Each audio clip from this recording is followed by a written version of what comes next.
Primeiramente, uma alegria muito grande estar aqui com vocês essa noite. Uma alegria também poder transmitir isso para as pessoas que assistirão depois. Meu nome é Ademir, eu tenho 24 anos, estou no 3º ano da faculdade de Direito, namoro a Ariane, que está cuidando dos livros e do bazar lá no fundo. E estou aqui com vocês nessa noite para falar...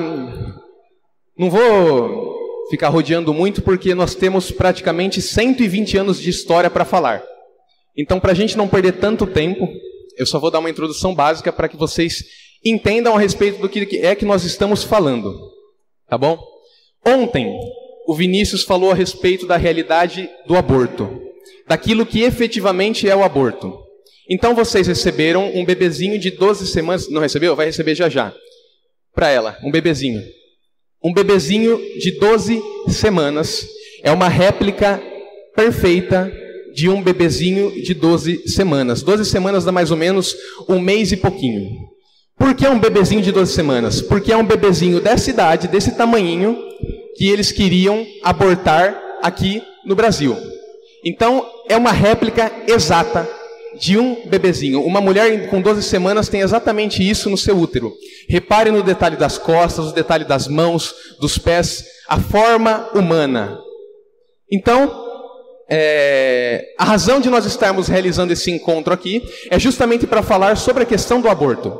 Mas o Vinícius falou do aborto ontem, e eu pretendo falar para vocês nessa noite a respeito das pessoas que estão por trás do aborto. Porque é muito comum, e principalmente as pessoas fazem com que a gente pense dessa forma, que a gente ache que essa evolução que o mundo está passando é uma coisa normal. Então pensa, de 1950 para cá, as pessoas querem que nós pensemos que é normal que o mundo mude dessa forma, que é normal que as pessoas mudem os padrões, que é normal adultério, que é normal esse monte de coisa errada que a gente vê hoje. Então, se você pega para olhar 80 anos atrás, esse tipo de coisa era um absurdo. E aí você para olhar essas coisas hoje, é normal. E se você abre a boca para falar alguma coisa contra, nossa, você é um retrógrado, você é daquela igreja católica imperialista, aquela igreja católica que queimava as pessoas, aquela igreja católica antiga, e não sei o que tem, e não sei o que lá. Por quê? Porque a tendência é que essas pessoas que estão por trás desses movimentos abortistas da cultura da morte, querem que a gente pense assim. E eu vou falar a respeito de todas essas coisas, tá bom? Segunda coisa, Tomás de Aquino, ele vai falar que quando o homem vai aprender alguma coisa, é natural que o homem fique com aquela síntese confusa, que é como ele chama. Então, o que é a síntese confusa? É aquele eu acho que eu sei, mas eu não sei, é aquele comecinho de certeza, é quando você começa a vislumbrar as verdades. É quando você está naquele caminho para o conhecimento. O que Tomás de Aquino fazia quando ele aprendeu alguma coisa? Ele pensava naquilo que a pessoa estava falando. Então a pessoa estava fazendo algum tipo de ensinamento, alguma coisa, Tomás de Aquino pensava se aquilo era verdade ou não. Qual que é a tendência hoje em dia? A pessoa começa um discurso e rapidamente a outra pessoa já está pensando, esse cara veste a camisa de tal time, esse cara está falando por causa desses caras, esse cara de esquerda, esse cara de direita. E fica naquele debate polarizado e as pessoas não pensam naquilo que você está falando. Então, essa noite eu gostaria de pedir, pensem no que eu estou falando, antes de qualquer coisa. A gente não vai envolver política, não vai envolver nada disso. Pensem no que estou falando. E terceiro ponto. É muito comum também atualmente a mentalidade que muitas pessoas têm no sentido de mas a gente não precisa falar nada, tudo vai dar certo, porque Deus é um Deus que faz tudo dar certo no final, afinal Deus já venceu as batalhas, afinal as portas do inferno não prevalecerão, etc, etc, etc. Deus vence as batalhas, mas para Deus vencer as batalhas, a gente tem que lutar.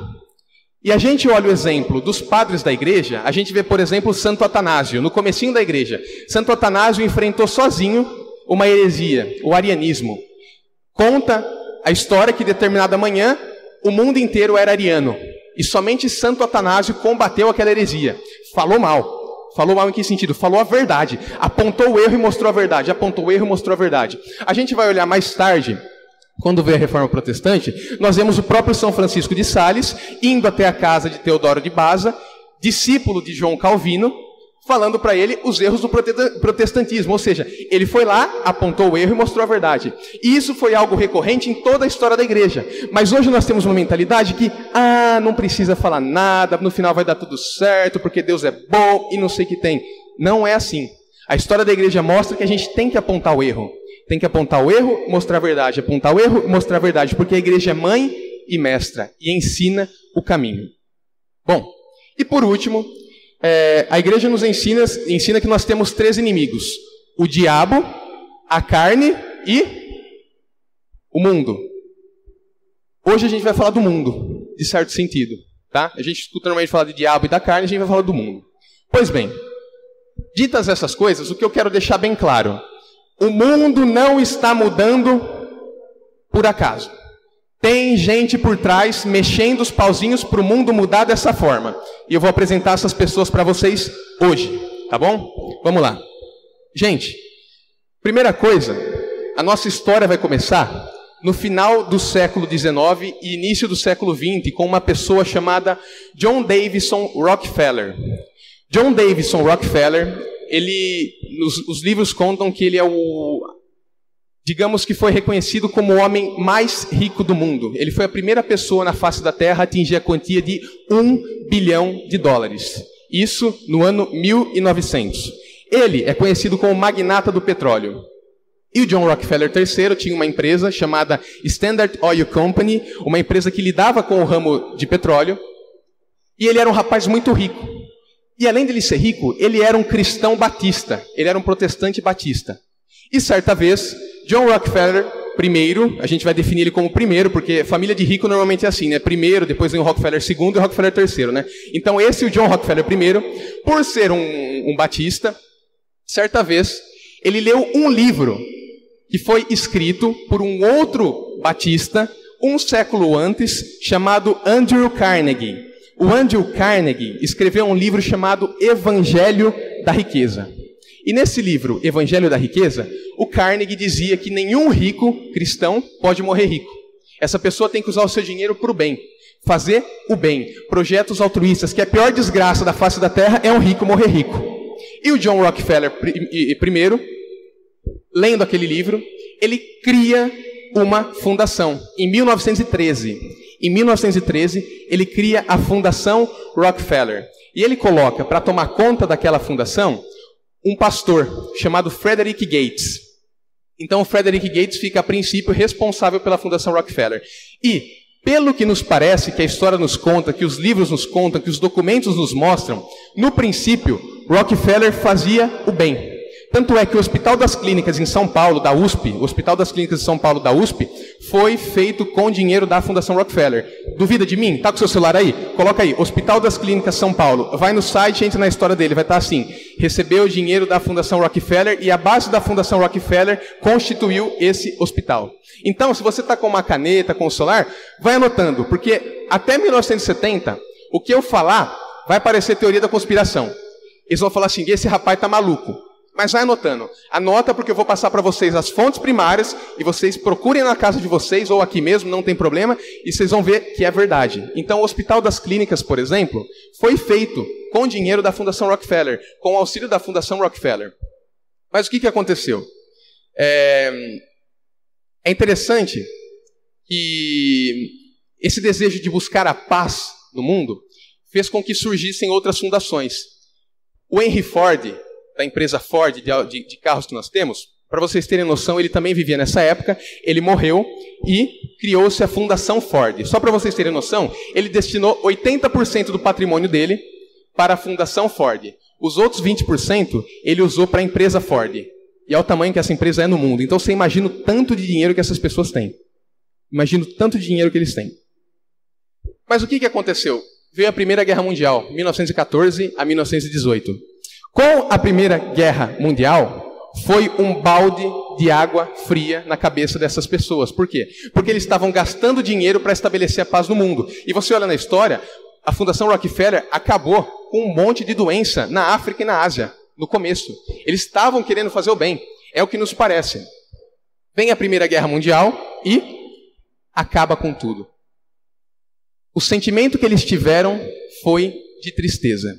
Porém, a Fundação Rockefeller continuou trabalhando e a gente vai começar agora a falar das coisas mais importantes que foram acontecendo. A Fundação Rockefeller teve um diretor, que eu estou procurando o nome dele aqui agora, que eu não estou encontrando, e esse diretor, só para vocês entenderem um contexto histórico, 1914, Primeira Guerra Mundial, até 1918. Termina a Primeira Guerra Mundial, surge a chamada Liga das Nações. A Liga das Nações era um pré-projeto da ONU, das organizações das Nações, a Organização das Nações Unidas.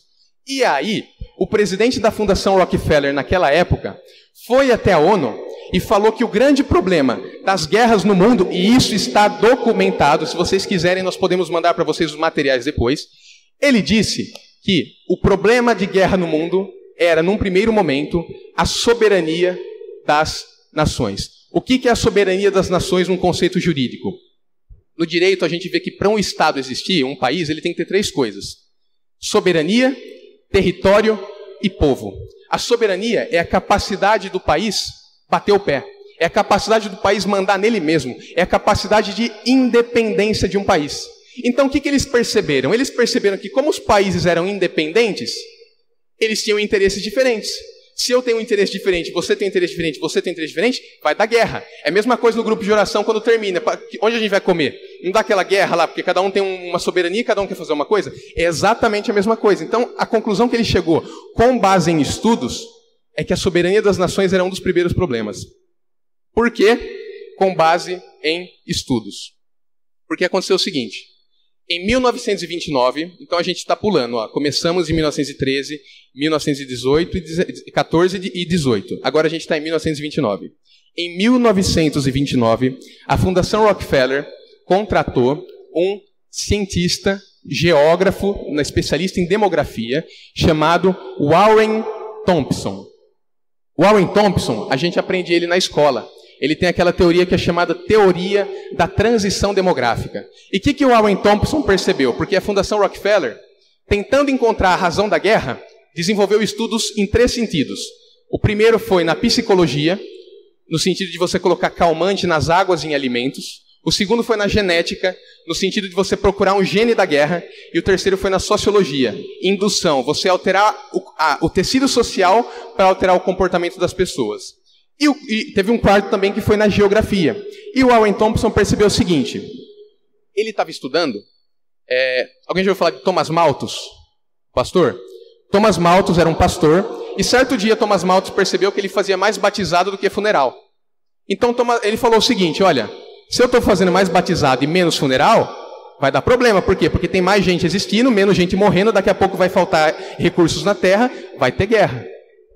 O Warren Thompson, estudando esse pensamento de Thomas Malthus e percebendo a mudança na sociedade, porque qual que era a mudança na época? As pessoas estavam saindo do campo e indo para as cidades, Revolução Industrial, chegando nos Estados Unidos. Então, o que acontecia naquela época? O casal do campo, quando ele tinha um filho, aquele filho não era uma despesa, era uma riqueza. Por quê? Com 7, 8 anos você colocava o menino para trabalhar na roça com você. Então era uma coisa boa. Quando você chega na cidade, você não vai pôr seu filho trabalhar na roça com você. Não tem onde ele trabalhar. Então o filho passa a ser uma despesa. E ele percebeu que esse fenômeno acontecia principalmente em país pobre. Ou seja, os países pobres estavam tendo uma crescente muito grande de filhos, enquanto os países ricos estavam tendo uma diminuição do número de filhos. Ele fez uma equação e chegou à conclusão que uma hora ou outra daria problema. Por quê? Porque uma hora os pobres iam crescer e os pobres iam para cima dos ricos. Os pobres indo para cima dos ricos, guerra. Guerra, os nossos planos estão frustrados. Né? Até aqui está ficando claro? Sim? Bom. O que então ele percebeu, Warren Thompson? O Warren Thompson ele percebeu que seria necessário também fazer um trabalho de controle populacional. E é aqui que entra o motivo inicial da cultura da morte. Por que existe a cultura da morte? Em um primeiro momento, ela existe em razão de um controle populacional e de um governo mundial. Aí vocês vão falar, é aquela parte que eu falei. Esse rapaz está louco, é teoria da conspiração. Calma, calma que a gente vai chegar lá. A questão do governo mundial não é uma questão tão maluca assim, porque quando você para por lá na história, o Império Romano foi um governo mundial. Depois, com o cristianismo, o Sacro Império Romano Germânico foi um governo mundial. Napoleão queria um governo mundial. Hitler queria um governo mundial. A União Soviética queria um governo mundial. Então, essa história de governo mundial não é uma história antiga. É uma história que passa pelo decorrer dos tempos, né? Como a gente pode compreender.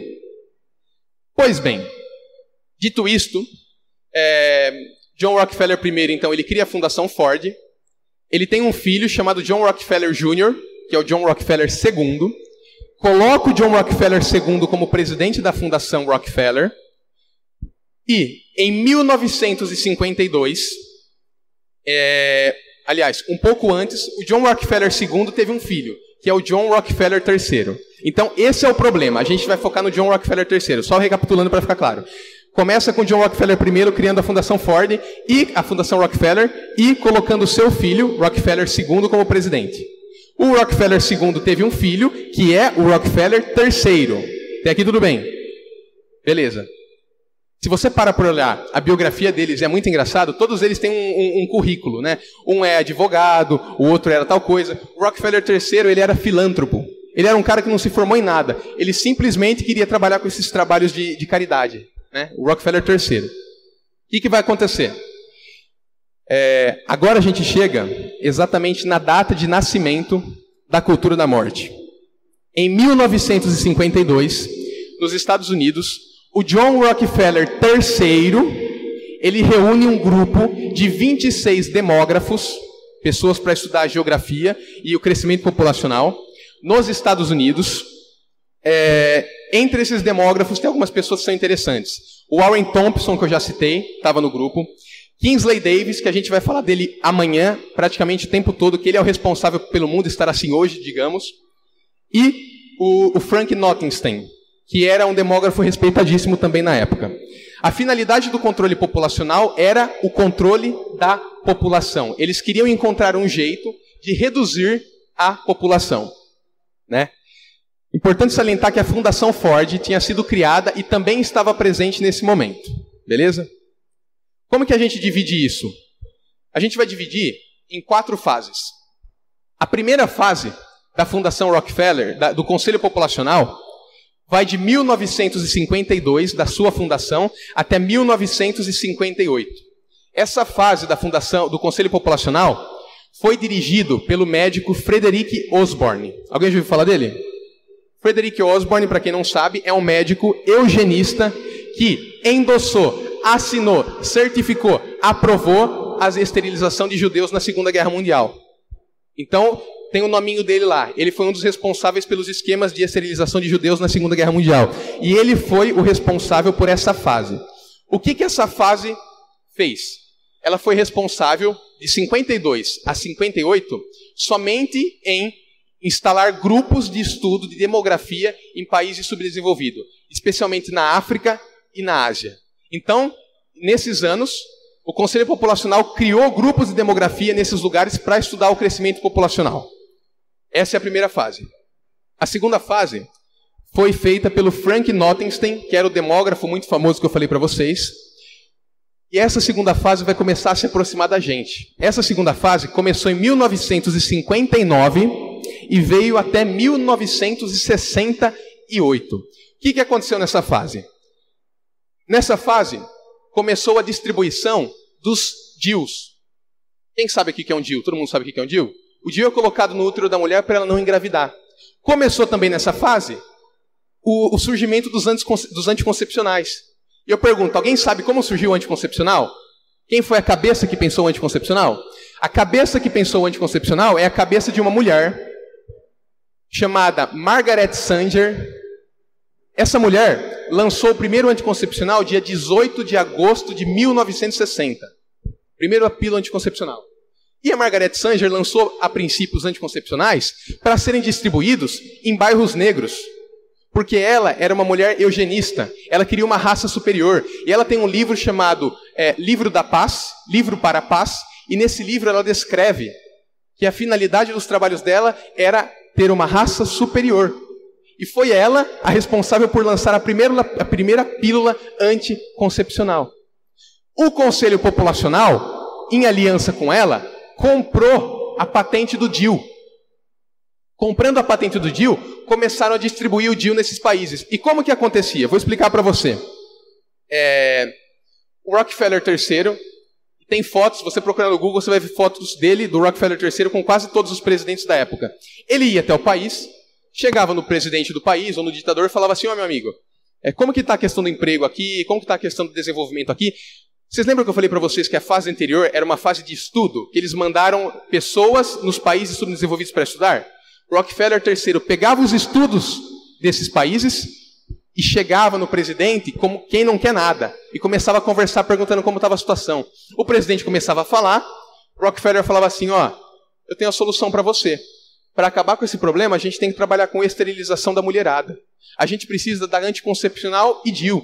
Porque se você fizer isso, menos crianças vão nascer. Menos crianças nascendo, a sua economia vai crescer. Por quê? Porque o gasto vai diminuir, os pais não vão ter que se preocupar com essas coisas. E os países subdesenvolvidos, especialmente da África e da Ásia, aceitavam isso. Esse era o modo de operar do Rockefeller III. Né? Ele ia pessoalmente aos países. Interessante. Em 1964, o Rockefeller III se encontrou com o Papa Paulo VI. Porque, veja, ele fazia lobby político com os países justamente para a implementação de DIU, anticoncepcional e esterilização das mulheres. Até então, ele não queria saber de igreja e de Estados Unidos. A estratégia dele seria depois. Chega 1964, Rockefeller III se encontra 2 vezes com o Papa Paulo VI. A segunda vez que ele se encontrou foi num congresso eucarístico, em que teve uma pregação sobre demografia. E o que é mais interessante, em 1967, 3 anos depois, o Papa Paulo VI lança uma encíclica chamada Populorum Progressio. Nessa encíclica, o Papa Paulo VI fala dos problemas da população grande. E essa encíclica alarmou o mundo, né? Mas o que é mais interessante, e foi o fruto do Espírito Santo, em 1968, o Papa Paulo VI lança outra encíclica, chamada Humani Vitae, a vida humana, que fala justamente sobre a maldade, a crueldade e a pecaminosidade dos métodos anticoncepcionais, de DIU, de esterilização. Então, em 67, ele compreende que é um problema. Em 68... o Papa Paulo VI vai lá e lança uma encíclica falando contra tudo aquilo que o Rockefeller estava fazendo. Indo, inclusive, contra o próprio conselho da igreja. Em 1963, o Papa João XXIII criou um conselho para aconselhar o Papa. Ele foi contra e lançou essa encíclica, a Humani Vitae, que fala sobre a finalidade do sexo na relação católica. Uma coisa maravilhosa. Indo contra aquilo que o Rockefeller fazia e falava. Depois disso, o Rockefeller desistiu de fazer lobby contra a igreja católica. Bom, em 1966, um pouquinho antes, David Bell era o presidente de uma instituição nos Estados Unidos que foi criada em 1960. Está ficando claro, gente, até aqui? Sim, estou indo muito rápido. Está dando para compreender? As datas não são tão importantes, mas vão acompanhando o raciocínio. Em 1961, nos Estados Unidos, foi criada uma instituição que trabalha com o desenvolvimento internacional no sentido dos Estados Unidos oferecer dinheiro, dar dinheiro para ajudar nos outros países. Essa instituição é chamada de USAID. O nome é United States American International, alguma coisa de desenvolvimento, não me recordo agora. Mas foi feito em 1961. Em 66, o presidente da USAID, vamos falar assim, era um homem chamado David Bell. E o David Bell falou para o Rockefeller III começar a ficar de olho na política dos Estados Unidos, porque os Estados Unidos poderiam começar a financiar o aborto no mundo, se ele fizesse lobby político em relação aos Estados Unidos, né? E o que aconteceu? No mesmo ano, o Congresso Nacional dos Estados Unidos passou uma lei que permitiu assistência do governo americano para abortos. Ou seja, o dinheiro público dos Estados Unidos seria usado para aborto. Como isso aconteceu? Em 1968, 2 anos depois, a USAID criou um escritório de controle populacional e colocou para ficar responsável um médico chamado Dr. Raymond Ravenhout. E se alguém aqui está com alguma dúvida do que eu estou falando, marque esse nome. Ravenhout. R-A-V-E-N-H-O-L-T. Ou melhor, se tiver com internet, acesse o site dele agora. Ravenhout.com. Esse médico, eu acho que ele ainda é vivo. Ele foi o responsável por trabalhar com toda a questão populacional dos Estados Unidos, no sentido de dar dinheiro para esterilização da mulherada, anticoncepcional e DIU. Até agora a gente não falou de aborto. Vocês perceberam isso? Por enquanto é anticoncepcional, DIU e esterilização. E ele diz que no tempo que ele ficou como médico da USAID, ele conseguiu frear mais ou menos 500 milhão de pessoas no mundo.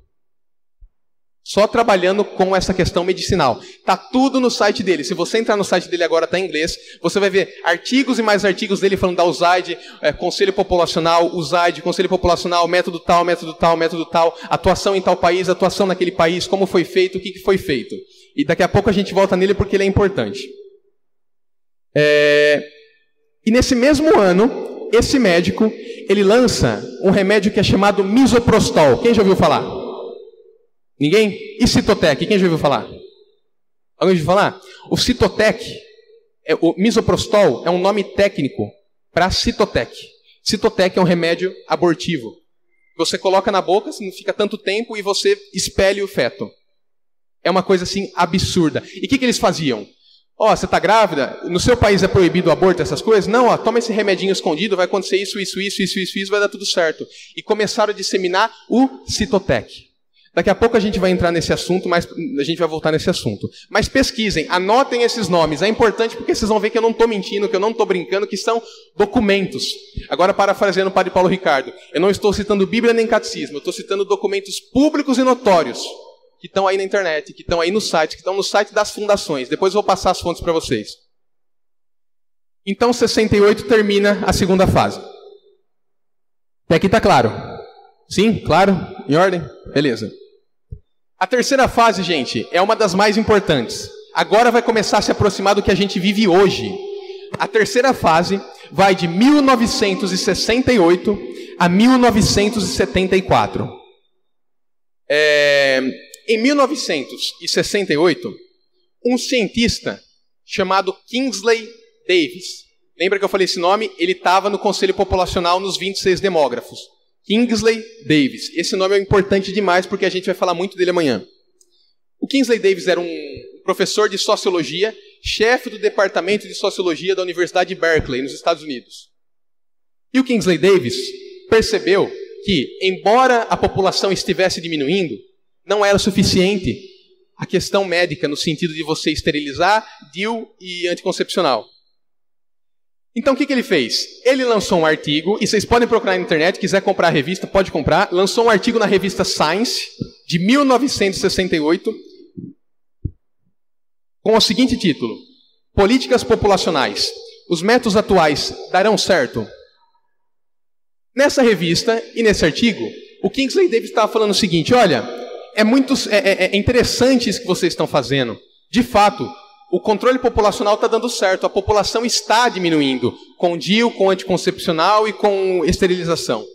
Só que tem um grande problema. A gente está em 1968. E se a gente para olhar o mundo em 1968, não era lá aquelas coisas, mas era um mundo muito mais católico do que hoje. Era um mundo muito mais evangélico do que hoje. Então o que acontecia? O que ele percebeu? E aqui que está a genialidade do cara. Uma genialidade demoníaca, né? Claro. O que ele percebeu? Ele percebeu que a mulher católica, por exemplo, tudo bem, naquele primeiro momento ela não ia ter filho, ela ia lá e usava o anticoncepcional. Mas a hora que ela quisesse ter filho, ela parava de usar anticoncepcional, engravidava e tinha filho. Então ele falou, o problema não está no DIU que a gente está inserindo no útero da mulher. A gente tem que inserir um DIU na cabeça da mulher. A gente tem que fazer a mulher ter horror de ter filho. A gente tem que fazer a mulher desejar jamais ver uma criança na vida dela. A gente tem que fazer a mulher não querer ter uma família. A gente tem que pegar um modelo de mulher emancipada, empoderada. Então a gente pega uma mulher bonita, forte, com um corpo bem feito, falando 30 línguas, viajando o mundo inteiro por causa do seu trabalho, uma mulher que não depende de ninguém, uma mulher que não precisa do homem. E do outro lado, a gente coloca a Dona Florinda, uma mulher que fica o dia inteiro com bobs no cabelo, cheia de, suja, com a roupa cheia de ovo, correndo atrás do seu filho. Coloca uma do lado da outra e pergunta, o que você quer ser? Você quer ser essa mulher forte, destemida, empoderada, mulher, ou você quer ser essa dona de casa? Faz a mulher sentir vergonha de ser dona de casa. A gente precisa mudar o tecido social. E aqui que está o ponto que eu quero que vocês percebam. Até 1968, a iniciativa deles foi uma iniciativa médica. DIU, esterilização e anticoncepcional é médico. De 1968 para frente, a iniciativa não foi mais médica, foi sociológica. Começa a mudar a cabeça das pessoas. Sabe como que a gente vê isso hoje em dia? Bom, a Igreja Católica tem o celibato, né? Sabe o que a gente faz? Coloca na Rede Globo, põe a novela das 9 da noite, que todo mundo assiste, e aí você coloca um padre bonito, celebrando a missa, e coloca a atriz mais bonita da Globo para fazer a mocinha.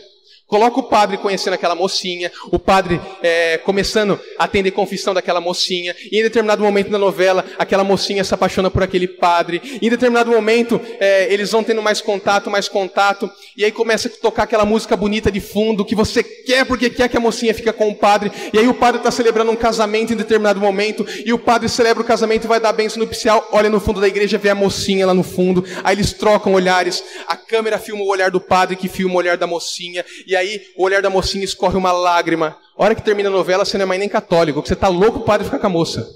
Você nem percebe que essas coisas vão acontecendo. Por quê? É um método não de doutrinação, é um método de indução. Essas coisas nos induzem a mudar a nossa mentalidade e a gente nem percebe. Vocês percebem essas coisas na televisão ou não? Vocês percebem essas coisas acontecendo ou não? É uma indução, você não percebe. Agora eu estou falando da perceber, mas você não nota que as coisas são assim. Na hora é bonito, na hora é maravilhoso. Olha que bonito. Nossa, essa igreja católica que é malvada não deixa o padre ficar com a mocinha. Termina a novela, você está revoltado contra a igreja. Porque a igreja não deixa o padre ficar com a mocinha. E você não sabe por que o padre não pode ficar com a mocinha. Por quê? Você não sabe por que a igreja pensa disso. Mas você assistiu a novela e está pensando isso. Então, o que ele publicou nessa revista? A gente não pode ficar somente com o anticoncepcional. A gente tem que mudar a cabeça das pessoas. E uma coisa fundamental ele falou. A gente precisa mudar a complementariedade dos sexos. A mulher não deve mais depender do homem. O homem não deve mais depender da mulher. Se necessário, é até importante que o homem não goste da mulher.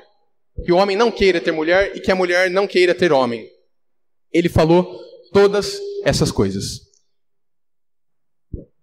A USAID descartou. Falou, fica na sua porque está tudo dando muito certo. Né? E continuaram fazendo o trabalho. Então, em 68, ele escreve isso e não tem retorno algum. E o que vai acontecer? Bom, em 1969, nós temos os grupos feministas surgindo. E aí nós temos a Revolução Hippie, Woodstock, na cidade de Bethel, no estado de Nova York. Só para vocês saberem, o governador do estado de Nova York, quando aconteceu Woodstock, a Revolução Hippie, faça amor, não faça guerras, era Nelson Rockefeller, irmão de John Rockefeller III. Daqui a pouco eu vou falar mais sobre ele. E, importante, em 1973, o aborto foi liberado nos Estados Unidos. Em 1973, teve um processo que foi parar no Supremo Tribunal dos Estados Unidos chamado Roe versus Wade. Alguém já ouviu falar? Roe versus Wade é um processo que liberou o aborto nos Estados Unidos. O que aconteceu? A Roe é o nome de uma mulher. Ela entrou com um processo na cidade que ela morava, pedindo para abortar, porque ela já era mãe de 3 filhos, ela estava grávida do quarto, e segundo ela, o quarto filho dela era fruto de uma violência sexual de uma gangue. Ela disse que ela tinha sido violentada sexualmente por uma gangue. Então, na época, deu um bafafá, porque não era permitido. Vocês viram que o Vinícius falou ontem, até pornografia era proibida nos Estados Unidos, antes de 1950. Então, essa moça entra na Suprema Corte dos Estados Unidos, entra com um processo, dá aquele bafafá, parará. Ela vai parar no Supremo Tribunal dos Estados Unidos, que é como se fosse o Supremo Tribunal Brasileiro aqui, nosso STF, o Supremo Tribunal Federal. E a Corte Suprema dos Estados Unidos decidiu favoravelmente a Roe. E não somente decidiu favoravelmente a ela, decidiu favoravelmente a todas as pessoas que quisessem abortar até o 3º mês. Em 1973, o aborto foi aprovado nos Estados Unidos por via judiciária, por via do Tribunal dos Estados Unidos. Detalhe, a Roe mentiu. Quando terminou o processo, é mais ou menos a justiça do Brasil. Terminou o processo, a criança tinha nascido. Então ela já estava com a criança viva. E antes, há alguns anos, ela admitiu que ela mentiu. E ela disse que ela foi influenciada pelas 2 advogadas que eram recém-formadas e falaram para ela inventar que ela tinha sido estuprada.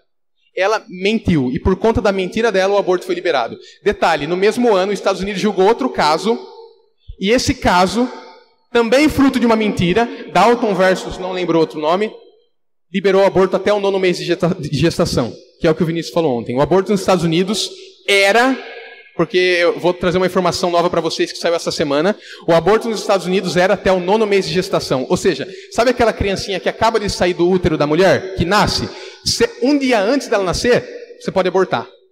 Então aquela criança que você vê nascendo perfeitinha ali na hora do parto, se você, imagina, 1 hora antes do parto, você pode abortar. Por quê? Porque só vale a hora que sai. Enquanto está dentro, não vale. Olha a maldade da coisa. Né? Continuando. Em 1973 ainda, e 74, acontece uma coisa muito importante. Com a aprovação do aborto nos Estados Unidos, a pressão política que começou por parte dos congressistas, que eram em regra conservadores, foi muito, muito, muito grande. E aí o que o Rockefeller fez? Ele começou a fazer pressão no presidente dos Estados Unidos. O presidente dos Estados Unidos na época, em 73, era o Richard Nixon. O Richard Nixon, ele estava com um problema gigantesco, porque ele estava sendo investigado por esquema de corrupção. E mais tarde, o Nixon pediu a renúncia.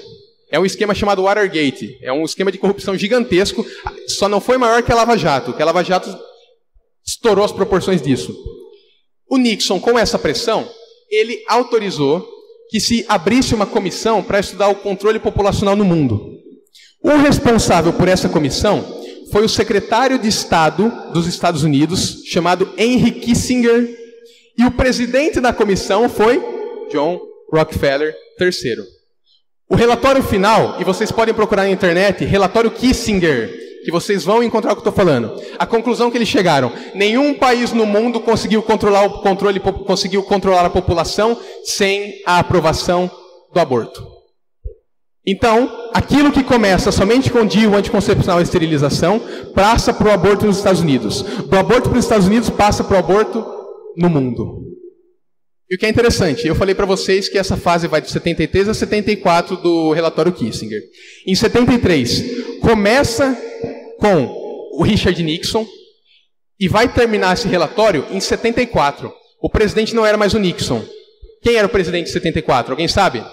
O presidente dos Estados Unidos em 74, quando o relatório Kissinger foi aprovado, que falava que nenhum país do mundo conseguiu controlar a população sem aborto, era um homem chamado Gerald Ford. E o vice-presidente dos Estados Unidos era um homem chamado Nelson Rockefeller, irmão do Rockefeller III. Pode procurar na história dos Estados Unidos, ver quem fez o relatório Kissinger, ver quem era o secretário de Estado, ver quem era o presidente, ver quando o Nixon caiu, ver quando o Ford assumiu, ver quando o Rockefeller entrou com o Ford. Nelson Rockefeller, irmão de John Rockefeller III. Coincidência? Teoria da conspiração? Procurem. Pensem no que eu estou falando e procurem. O fundamental daqui é que vocês procurem. Não acreditem em mim. Vão procurar. E cheguem nas conclusões que vocês acham que são necessárias. Brincadeira. O relatório Kissinger também falou que 13 países do mundo eram bons para análise sobre a questão do aborto. Entre os 13 países, um deles era o Brasil. E sabe por que não conseguiram aprovar o aborto aqui no Brasil na época? Porque o Brasil estava vivendo a ditadura militar, e a ditadura militar não permitia que dinheiro de estrangeiro entrasse no Brasil. E, em certo sentido, foi uma providência que esse dinheiro estrangeiro não veio para o Brasil, porque senão a gente poderia ser um país abortista, como é o Uruguai. Mais um detalhe. A USAID, nesse período, ela gastou 1,7 bilhão de dólares para aprovar o aborto no mundo. O plano maior dos Estados Unidos, da USAID, foi o Plano Marshall, que foi o plano responsável por reconstruir a Europa depois da Segunda Guerra Mundial. O segundo plano que mais gastou foi esse plano do relatório Kissinger para o controle populacional no mundo. Procura nos sites dos Estados Unidos, nas fontes dos Estados Unidos, vocês vão encontrar essas coisas. Detalhe. Ainda nesse período, os legisladores, o poder legislativo dos Estados Unidos, fez mais pressão ainda contra o governo, e eles conseguiram aprovar a emenda Helms. A emenda Helms chama emenda Helms porque foi proposta por um senador dos Estados Unidos chamado Jesse Helms. O Jesse Helms, sabendo que estava acontecendo toda aquela bagunça, que eles estavam estabelecendo instituições para o controle populacional, ele se reuniu com os legisladores, com o poder legislativo, e eles criaram uma lei que impediria os Estados Unidos de usar dinheiro público para financiar o aborto. Essa lei se chama Emenda Helms. E o Helms falou o seguinte, quando ele foi discutir isso no Senado, isso era por volta de 1973, 74 a 75, ele falou o seguinte, uma coisa que deixou Helms abundantemente claro ao discutir sua emenda no plenário do Senado, era seu propósito de proteger vidas humanas. Vidas que são completamente ignoradas quando a discussão se volta para as exceções. A frase dele, o aborto termina a vida de um ser humano que não fez nada de errado e não fez nenhuma escolha. Graças à emenda Helms, em razão dessa emenda, os Estados Unidos parou de financiar o aborto no mundo. Mas esses caras são ardilosos, são espertos, e eles criaram uma ONG chamada IPAS, na Carolina do Norte, que existe até hoje e que atua até aqui no Brasil. O IPAS foi uma ONG criada por essas pessoas para que financiasse programas de aborto, não com dinheiro dos Estados Unidos, mas com dinheiro privado das associações. Então o IPAS foi criado justamente para isso. E agora vem a chave de tudo, que é uma das coisas mais importantes da noite. Em 1974, vocês estão vendo que 74 é o ano, né? Em 1974, vem o surpreendente. E vem por meio de uma mulher. Essa mulher se chama Adrienne Germain. Se alguém quiser anotar, Adrienne com 2 N's, Germain, Germain, com N no final. Adrienne Germain era aluna do Kingsley Davis. Lembra do Kingsley Davis? Revista Science, lembram dele? Ela era aluna do Kingsley Davis. O Kingsley Davis era aluno do Warren Thompson. E, de acordo com o Kingsley Davis, a Adrienne Germain era a melhor aluna que ele já teve, a mais inteligente.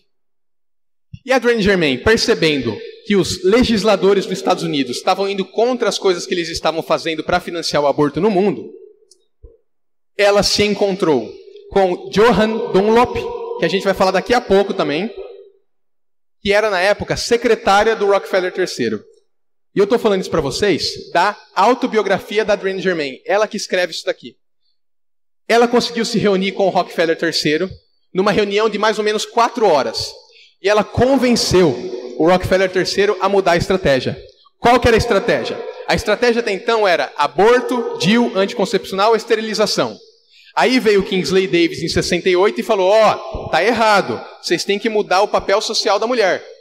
Não, sai daqui que não é nada disso. Em 74, a Adrienne Germain convenceu o Rockefeller III de fazer isso. Em uma reunião de 4 horas, ela convenceu o Rockefeller III a mudar a estratégia. E conta-se que o Rockefeller saiu impressionado com a inteligência daquela mulher e queria levar ela para o Conselho Populacional e levou. Tá? Basicamente, o que a Adrienne Germain fez foi convencer o Rockefeller daquilo que eu falei para vocês, que a mulher não pode gostar do homem, a mulher não tem que ter essa complementariedade, então você tem que fomentar essas relações entre as pessoas do mesmo sexo. Ela falou tudo isso para ele. Você tem que fomentar grupos que sejam emancipadores da mulher, grupos que acabem com a identidade da mulher. Palavras da Adrienne Germain, não sou eu que estou falando, podem procurar depois. E eles perceberam, e isso a gente não vai poder falar agora, porque precisaria de mais 1 hora para falar sobre isso, que existia um grupo que já estava fazendo esse trabalho de emancipar as mulheres, e era o grupo feminista. O grupo feminista, ele surgiu não por causa deles. O feminismo é uma outra história, a gente não vai entrar nisso agora, mas o feminismo tem a ver com a própria teoria de Karl Marx, de um livro de Karl Marx que fala sobre a propriedade, a família e mais alguma outra coisa que eu não lembro. E daí surgiu o feminismo. Mas eles perceberam que as feministas já estavam fazendo esse trabalho de emancipação da mulher. O que eles falaram?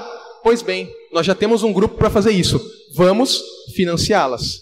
E se tem alguém que ainda está duvidando, depois eu vou falar para vocês algumas ONGs, alguns grupos que trabalham com isso, e vocês podem ver quem financia eles. Tá? Até aqui está claro? Sim? Beleza? Vamos então agora para a 4ª fase. A 4ª fase, ela acontece em 1978. Bomba. Rockefeller III morre em um acidente de carro. Morreu em um acidente de carro. Só que eu falei para vocês que a Germain conversou com ele em 74. Em 4 anos, o Rockefeller colocou em prática o plano da Germain. o Rockefeller reuniu a Fundação Ford e colocou em prática o plano que a Germain havia falado. Então ele morreu. Quando o Rockefeller morre, Adrienne Germain vai para a Fundação Ford.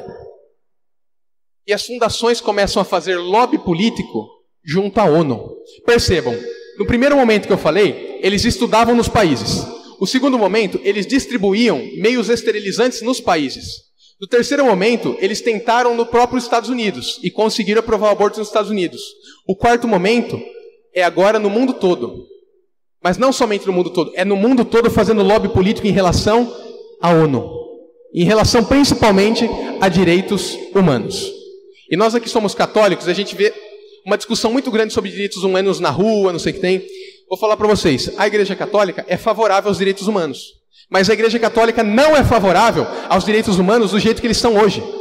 E já falo para você, a Declaração dos Direitos Humanos surgiu em 1948.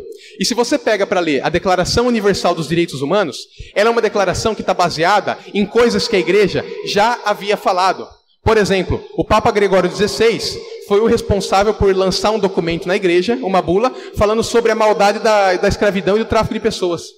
Você pega depois Pio XI, Pio XII, Leão XIII, falando sobre a propriedade privada, falando sobre a liberdade, condenando o regime de direita, no caso,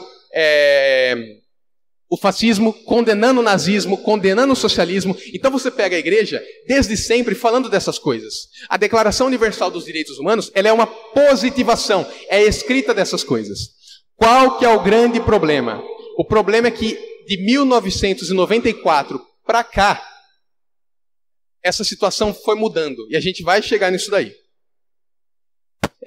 Adrienne Germain, então, vai para a Fundação Ford e eles começam a fazer lobby político na ONU. Em 1984, acontece a Conferência Populacional do México. E na Conferência Populacional do México, a ONU estabelece que a questão da política populacional é algo necessário a ser enfrentado. Na época, o presidente dos Estados Unidos era Ronald Reagan. Alguém já ouviu falar dele? O Ronald Reagan era um ator que se tornou o presidente dos Estados Unidos. E Ronald Reagan era conservador. E Ronald Reagan, vendo que a ONU estava estabelecendo que a política populacional era algo necessário para o mundo, vai lá e cria uma comissão, e por meio dessa comissão, uma lei que impede que os Estados Unidos distribuam dinheiro para essas fundações. Só para vocês saberem. Essa política do Ronald Reagan foi de 1985 até 1993, quando ele saiu. Quem assumiu os Estados Unidos em 94 foi o presidente Bill Clinton, marido da Hillary Clinton, abortista. O Clinton, ele liberou o financiamento dos Estados Unidos de aborto, de novo. E esse financiamento foi de 1993 até 2001. Em 2001, quem ganhou foi o presidente Bush, sei lá que raio, mas foi ele. Ele foi de 2001 até 2009 e ele barrou o financiamento de novo. Em 2009, quem ganhou? Barack Obama. E o Barack Obama fez o quê? Liberou o financiamento. O Barack Obama liberou o financiamento dos Estados Unidos de dinheiro público para ONGs abortistas. E foi até 2016, porque o Donald Trump barrou de novo. E por enquanto, até o presente momento, os Estados Unidos não financia aborto nenhum. E é por essa razão que eu trago outras informações para vocês. O aborto nos Estados Unidos foi aprovado em 1974. Estão lembrados disso? Dados de uma fundação chamada International Planned Parenthood Foundation, alguma coisa assim. IPPF é a sigla. A IPPF foi fundada em 1916 pela Margaret Sanger. A Margaret Sanger, como eu falei, em 1960 lançou o anticoncepcional. E de 1974 até 2018, estima-se que só a IPPF tenha feito mais de 7 milhões de abortos. Nossa, Ademir, de onde está tirando isso? Do site deles. Detalhe, aquela falácia, o lugar que libera o aborto diminui. Vamos aos dados. A IPPF diz o seguinte, vou pegar os dados recentes deles. 2018, nós tivemos 370 mil abortos. 2017, nós tivemos 350 mil abortos. 2016, nós tivemos 320 mil abortos. Então você percebe que conforme o tempo vai passando, aumenta e não diminui. Mas, nos Estados Unidos hoje, o aborto diminuiu. Por quê? Primeiro, porque o presidente barrou o financiamento. E segundo, porque o Donald Trump indicou para a Suprema Corte dos Estados Unidos 2 juízes. O que acontece? É igual aqui no Brasil. Dá uma determinada idade, o juiz sai, o presidente nomeia outro. Ele nomeou 2 juízes. Esses 2 juízes são conservadores ao extremo. E quando o Trump estava nomeando o último juiz, que era o Brett Kavanaugh, alguma coisa assim, os grupos feministas, abortistas dos Estados Unidos começaram a fazer campanha contra ele e inventaram que na infância dele ele tinha abusado sexualmente de uma moça. Quase barraram a nomeação dele, foi para a comissão do Senado, investigaram a vida inteira do cara e chegaram à conclusão que aquilo era uma falácia e que ele tinha uma vida perfeita. Nomearam. Então o que está acontecendo hoje nos Estados Unidos? Muitos estados estão barrando o aborto com a intenção de que um dos processos vá para a Suprema Corte e a Suprema Corte decida contra o caso Roe versus Wade, proibindo o aborto no Brasil. Pode ser que isso aconteça nos próximos anos. Pode ser que aconteça esse ano ainda, dependendo das circunstâncias dos processos lá. Bom, voltando agora ao tempo. Até aqui está claro, gente? Eu vou falando rápido, é porque são muitas datas. Mas vão percebendo a linha de raciocínio e vão percebendo como a coisa está chegando em 2019. Em 1984, é criado o IWHC, International Women's Health Coalition, Coalizão Internacional de Saúde da Mulher. E foi criado pela Joanne Dunlop, que era secretária do Rockefeller III. Em 1985, acabou a ditadura militar no Brasil. Quem que veio para o Brasil estudar? IWHC. Em 1986, quem assume o IWHC na presidência é Adrienne Germain. Então, são as mesmas pessoas que estão em todos esses momentos. Adrienne Germain assume a presidência da IWHC. E o que acontece que agora é o surpreendente, e nós temos esse documento, a gente pode enviar até em inglês, mas tem tradução na internet. Em 1990, com base nos estudos feitos no Brasil, a Fundação Ford emite um relatório chamado Saúde Reprodutiva, uma análise para os anos 90.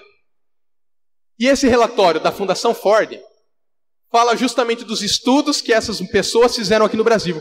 E colocam que o Brasil é um dos melhores países para se implantar o aborto. Por quê? Porque em 1988 o Brasil teve uma nova Constituição. E essa Constituição brasileira, ela tem muitos princípios. Então é possível que um juiz dê uma decisão igual ou diferente, usando o mesmo princípio. E a gente vai falar amanhã sobre o ativismo judicial. É um tema que a gente vai tratar amanhã, o ativismo judicial que o Supremo Tribunal Federal tem feito. E o Supremo Tribunal Federal pode, inclusive, aprovar o aborto. E é uma coisa absurda e a gente tem que fazer alguma coisa. A gente tem que ligar para os deputados para que eles criem uma lei que criminalize o ativismo, mas é assunto para amanhã. Por quê? Porque eles perceberam que em 1990 a Constituição brasileira é uma Constituição muito boa para esse tipo de coisa, porque ela é uma Constituição que fala sobre tudo. Então você pode usar o princípio da dignidade da pessoa humana, tanto para condenar quanto para absolver. Porque é uma coisa muito relativa. Então eles falaram, a Constituição brasileira ela é boa não só por isso, mas porque ela unifica o SUS, que o SUS foi criado na Constituição de 88. Ela unifica o SUS a nível federal, estadual, municipal. De modo que se você colocar uma pessoa para mandar no SUS, ela vai mandar nas 3 esferas. Vai mandar tanto no estado de São Paulo, quanto na cidade de Jaú, quanto na Federação Brasileira. É uma coisa maravilhosa essa Constituição. Agora eu vou ler um trechinho, já está acabando, viu gente? Eu vou ler um trechinho sobre o relatório da Fundação Ford para vocês. Nos anos 80, um entendimento mais profundo das complexidades do processo pelo qual as pessoas tomam decisões reprodutivas começou a mudar o esquema conceitual a partir do qual as políticas populacionais passaram a ser discutidas. Nos anos 80, um entendimento mais profundo das complexidades do processo pelo qual as pessoas tomam decisões reprodutivas começou a mudar. Por que começou a mudar? Em 74, a Germain convenceu o Rockefeller de mudar a estratégia. Enfrentar um problema populacional envolve temas tão delicados como a educação sexual precoce. Então, vamos ensinar para as criancinhas desde cedo na escola sexo. O status da mulher na sociedade. Para, se você é dona de casa, que coisa mais antiga. Vai para o mundo, sabe? Tira a mulher da casa, põe a mulher para trabalhar para não dar tempo de cuidar do filho, põe o filho na creche, deixa o Estado ensinar o filho, não dá tempo para a mulher não. Os julgamentos morais e valores éticos pelos quais as decisões reprodutivas são tomadas. Esse é outro ponto importante, porque a gente vai falar agora sobre a questão moral, que a Fundação Ford também discutiu. coisa aqui. Bom, então a Fundação Ford lançou esse relatório. Acho que dá umas 150 páginas falando sobre as questões populacionais no Brasil e em outros países. Né? E foi a mídia, os grupos feministas na época, os coletivos adoraram esse tipo de coisa. E o que é interessante, a ONU, como eu falei, em 84, a ONU começa a receber lobby político das fundações. Em 94, faltando um ano para eu nascer, em 94, aconteceu uma conferência chamada Conferência do Cairo. E na Conferência do Cairo, era uma conferência marcada porque as feministas entraram peladas nessa conferência pedindo direitos. E foi na Conferência do Cairo que surgiram os chamados direitos sexuais e reprodutivos da mulher. E é por isso que eu falo para vocês que até então a igreja era favorável aos direitos humanos. Mas o que aconteceu? Se são direitos humanos, são direitos fundamentais. Se são direitos fundamentais, são direitos que devem ser base e que não podem ser modificados. Porque se uma coisa é fundamento, ela não pode mudar. Imagina esse pilar, é um fundamento dessa igreja. Se você muda esse fundamento daqui, vai cair. Então os direitos humanos são direitos fundamentais. São direitos que definem toda a dignidade da pessoa humana. Mas o que aconteceu e o que tem sido recorrente? A ONU tem mudado a interpretação dos próprios direitos que ela emite. E a ONU criou um direito sexual e reprodutivo. E por que ela criou um direito sexual e reprodutivo? É direito da mulher, o corpo dela. E, portanto, é lícito que a mulher possa abortar. Porque são os direitos sexuais e reprodutivos, os direitos de planejamento familiar. A mulher pode decidir quando ela quer ou não quer. São direitos. São direitos. E utiliza aqueles coletivos feministas para falar desses direitos. Utiliza esses coletivos para falar desses direitos e ficar batendo na tecla. São direitos nossos. Gente, não existem direitos sexuais e reprodutivos. Não existem direitos sexuais e reprodutivos. Porque como pode ter um direito que acaba com o direito do nascituro? Que acaba com o direito daquela pessoa que vai nascer, que vem ao mundo, que é indefesa? Como que pode? Pela primeira vez esse termo aparece na conferência na ONU. Em 94. Em 94 a ONU cria a UNFPA, que é o Conselho Populacional das Nações Unidas. E olha, está no site da unfpa.org. Olha o que fala. Atualmente, o UNFPA é guiado em seu trabalho pelo Programa de Ação aprovado na Conferência Internacional sobre População e Desenvolvimento, realizada no Cairo, Egito, em 94. Durante a Conferência do Cairo, 179 Estados-membros da ONU, inclusive o Brasil, acordaram que a igualdade de gênero e o atendimento às necessidades de educação e saúde, incluindo saúde reprodutiva, são pré-requisitos para se alcançar o desenvolvimento sustentável a longo prazo. O Fundo de População das Nações Unidas é o organismo da ONU responsável por questões populacionais. Acesse o site da UNFPA agora, desce lá, procura assim, quem somos? História. Você vai ver isso que eu estou falando para vocês agora. Está no site deles. Em 1995 tem a Conferência da Mulher, que introduz os conceitos de ideologia de gênero. Gente, o nosso tempo é curto. Eu teria mais umas 3 páginas para falar com vocês. Então, para a gente finalizar, eu quero falar de uma última coisa, que é uma coisa que a gente tem percebido atualmente. De 2 coisas, na verdade. Eu vou dar um salto agora. De 1994, eu vou pular para 2002. Teria coisa para a gente falar de 94, 95, 96, 97, 98, 99, 2002, 2005, 2008, 2010, 2012, 2019. A gente tem assunto para falar assim horas e horas, mas como não tem tempo, vou falar 2 coisas. Vocês lembram que eu falei que a Adrienne Germain falou que seria necessário mudar os padrões pelos quais as pessoas fazem julgamentos?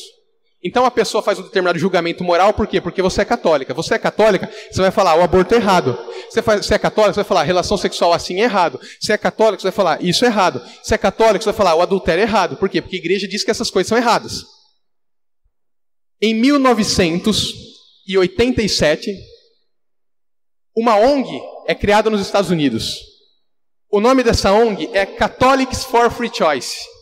Católicas pelo direito de decidir. São católicas coisa nenhuma. É uma ONG de mulheres que se passam por católicas pelo direito de decidir pelo aborto. Ou seja, elas são católicas em tudo, mas no aborto elas querem o aborto. Uma vez eu vi uma entrevista na UOL, perguntaram se a moça ia na missa. Ela falou que não ia na missa. Que ela só estava ali no grupo mesmo para conseguir aprovar as coisas que eram necessárias, mas ela não ia na missa, não frequentava nada. Por que as católicas pelo direito de decidir foram criadas? Para mudar a moral católica. Então, se nós temos um grupo católico que é contra a Igreja Católica, esse grupo vai fazer pressão contra a Igreja. Então, a gente vai querer que a Igreja mude. Tanto é que elas criaram, em 1999, um slogan chamado Sé Mude. Santa Sé Mude. E existe até hoje. Para finalizar, então, a presidente das católicas pelo direito de decidir era uma mulher chamada Frances Kissling. Então, só para não confundir, Kissling Davis, Adrienne Germain. Esquece. Ponto novo. Frances Kissling. Frances Kissling foi uma das primeiras presidentes da católica pelo direito de decidir. Vou falar um pouquinho sobre a Frances Kissling, para a gente encerrar. A Frances Kissling é uma ex-freira, ela teve uma educação católica, ela se esterilizou aos 30 anos, isso está na biografia dela, e detalhe, ela deu uma entrevista em 2002 para um jornal, e eu vou transcrever trechos da entrevista dela. A mãe dela foi divorciada 2 vezes e acreditava, e a Frances Kissling acreditava que ela prejudicou a vida da mãe, porque ela acreditava que o nascimento dela prejudicou o casamento da mãe, por isso que a mãe divorciou. Então ela achava que ela tinha culpa nisso tudo. Ela saiu da igreja por não concordar com o catolicismo, achava ele intolerante. Nunca pensou em ter filhos. Entrou no movimento feminista, entrou no movimento feminista, por acaso, ao ter encontrado um médico, que era o locador dela. Ela morava numa casa e o médico era o locador. E o médico, uma certa vez, chamou ela, você não quer tomar conta de uma clínica de aborto que eu tenho? Ela falou, beleza, e foi. Entrou por acaso, ela conta. Em 1970. Em 1973, o aborto foi aprovado nos Estados Unidos. E sabe o que é interessante para confirmar? Eu falei para vocês o seguinte, embora você tenha aprovado DIU, anticoncepcional e todas essas coisas, a mulher que era católica não ia querer colocar isso daí. Ela falou que quando o aborto foi aprovado nos Estados Unidos em 73, embora ele tenha sido aprovado, as pessoas tinham a sensação que ele fosse ainda ilegal. Por quê? É uma sensação moral de que o aborto é ilegal, que o aborto é errado. Então ela fala que as pessoas tinham essa sensação. Ela foi responsável por levar o aborto na Áustria, em 74, e com o financiamento da IPPF. E perguntaram para ela na entrevista, Frances Kissling, como se cria uma clínica de aborto? Primeiro você acha um médico que tenha problemas financeiros ou qualquer tipo de problema. Está precisando de dinheiro. E um lugar. Acha um médico ginecologista com problema financeiro e um lugar. Só. Palavras dela. E por que não fecham as clínicas? Falta de vontade do povo e da igreja. Palavra dela. A igreja não se preocupa, só não quer que seja legal. Ela se torna presidente das católicas pelo direito de decidir. Ela roda a América. Determina como foco para a aprovação do aborto o Uruguai. Inclusive o Uruguai é um país aqui da América Latina que tem o aborto aprovado. Os países aqui da América Latina que têm o aborto aprovado. Uruguai e o Distrito Federal do México. Só. Quem foi responsável por colocar o aborto lá? Católicas pelo direito de decidir. E, agora é um ponto interessante. Em 1994, teve a Conferência do Cairo, que eu acabei de falar para vocês, em que as feministas entraram nuas. A Frances Kissling estava na Conferência do Cairo. Ela estava com as católicas pelo direito de decidir. E a Frances Kissling percebeu que só se falava na Conferência do Cairo de direitos sexuais e reprodutivos das mulheres, de direito das mulheres, de direito das mulheres, de direito das mulheres. E, em determinado momento, a Frances Kissling parou e falou assim, ela foi até a administração e falou assim para os coordenadores, olha, se a gente conseguir os direitos sexuais e reprodutivos das mulheres, se a gente conseguir isso que vocês querem de controle populacional, vocês vão continuar ajudando a gente? E ela falou que ninguém respondeu. E ela falou que a partir de então ela começou a desconfiar que ela estava sendo enganada. E aqui, eu quero parafrasear o padre Paulo Ricardo, que uma vez no Senado falou. Eu quero responder a senhorita Frances Kissling. Essas mulheres estão sendo enganadas. É por isso que quando eu vejo uma mulher falando meu corpo, minhas regras, eu fico com pena. Porque ela está sendo enganada. Ela quer fugir com esses conceitos de emancipação, de direito das mulheres, dos machos, mas ela está seguindo diretrizes de homens, de pessoas, de machos que criaram isso, e não sabem, e falam, meu corpo, as minhas regras, o aborto é meu, e não sei o que tem, o aborto é isso e aquilo, é meu corpo, meu corpo, meu corpo, meu corpo. Você está sendo manipulada. E não precisa acreditar em mim. Não acredite em mim. Vai ler os documentos. Vai ver o que eles estão falando. Não acredite em mim. Não precisa acreditar em uma palavra que eu estou falando. Vai procurar. Vai ter vídeo depois. Vejam, pesquisem, leiam a respeito disso. Né? E sobre a questão da igreja no final. Vocês lembram aquele cardeal que anunciou o Papa Francisco? Habemus Papam. Aquele cardeal que aparece? O nome dele é cardeal Jean-Louis Pierre Tauran. Ele faleceu em 2017.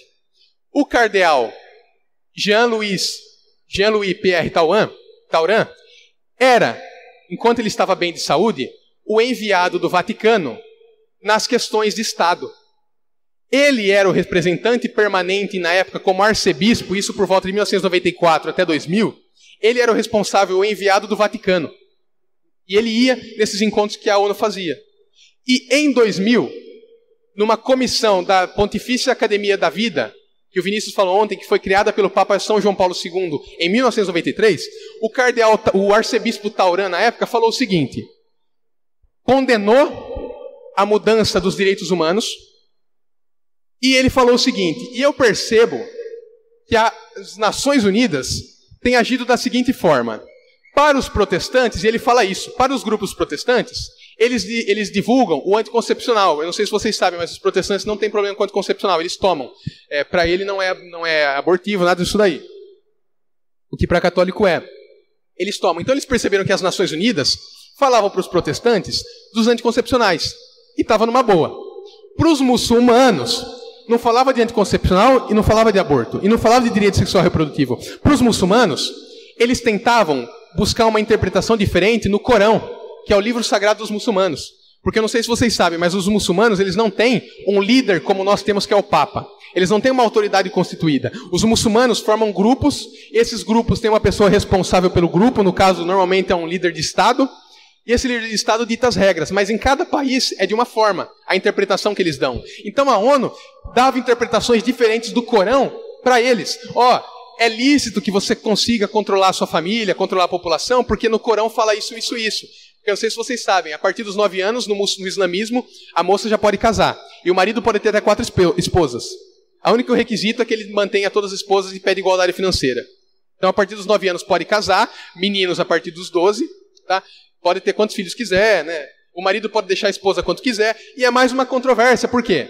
Porque estão falando de direito sexual reprodutivo, mas que história é essa que você pode ter 4 esposas e pode largar a esposa a hora que você quiser? Por que não estão falando desses direitos? Por que não estão brigando por esses direitos? Mas por que estão brigando por direitos reprodutivos? Por quê? Por que só brigam por esses direitos? Por que a gente vê a China comunista com todos esses problemas de escravidão e eles falando de controle populacional na China? Por que não estão falando do ditador da China? Por que não falam do ditador da Coreia do Norte? Por que eles não falam sobre isso, mas falam com energia sobre os direitos reprodutivos?